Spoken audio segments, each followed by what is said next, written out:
Alright, just for fun, here's the big Garrett turbocharger sitting on top of the Detroit diesel and all of its associated plumbing, but that's not what we're here to talk about. We're here to talk about these guys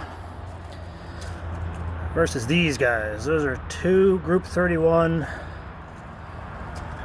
800 cranking amp each, 12 volts AGM batteries. I'm going to replace the house batteries that are sitting in there with the 6 volts. So sorry I parked too close to the fence and this is as tight as I can get in here. I'm going to switch the ignition to the rear and get absolutely nothing. Probably because I forgot to turn on the master disconnect at the front of the bus.